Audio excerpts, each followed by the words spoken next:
जय Siya Ram. Where to keep vastu yantra at home. आज का वीडियो उसी संदर्भ में है।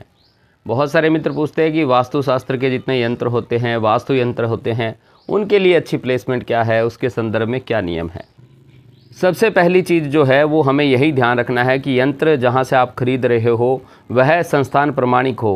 प्रामाणिक किस मामले में कि यंत्र का जो धातु है वह शुद्ध हो, उस पर जो यंत्र का निर्माण है वह बिल्कुल शुद्ध तरीके से हो, उसमें कोई वर्तनी की अशुद्धि ना हो।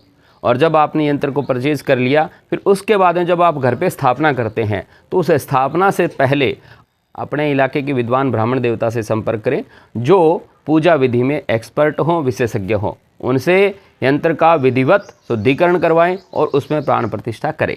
प्राण प्रतिष्ठा के बाद में आपका यह यंत्र काम करना शुरू कर देता है।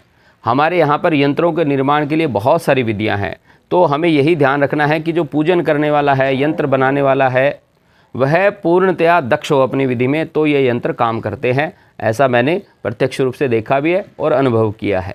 प्रश्न ये आता कि प्राण प्रतिष्ठा आपने करा ली, पूजन करवा ली, तो घर में उसको स्थान कहाँ दें। स्थान के लिए सबसे बढ़िया जगह होती है कि उसको भी एक आसन लगाएं, आप उचित एक चौकी बनाएं, उसके ऊपर यंत्र की स्थापना करें और वहाँ पे रोज़ाना धूप दीप अवश्य हो। तो रोज़ाना जहाँ धूप दीप होता हो, यानी आपका घर का जो मंदिर है, वहाँ पे आप केवल मात्र एक यंत्र की स्थापना कर सकते हैं। बहुत सारे यंत्र आपने वहाँ पे नहीं लगाने हैं, एक ही यंत्र लगाएं। यदि वहाँ पे पहले से कोई यंत्र प्रतिष्ठित है, वहाँ पे रखा हुआ है, तो बहुत सारे यंत्र यूज करने की आवश्यकता नहीं है। वास्तु यंत्र को भी वहाँ पे आप छोटा सा एक स्थान देके स्थापित कर सकते हैं।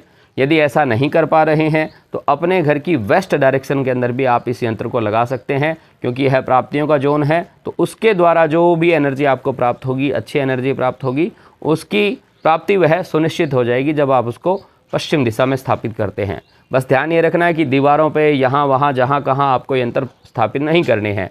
पूरे आदर सम्मान के साथ में यंत्र को आप सजीव मानते हुए उसकी प्रतिष्ठा करें।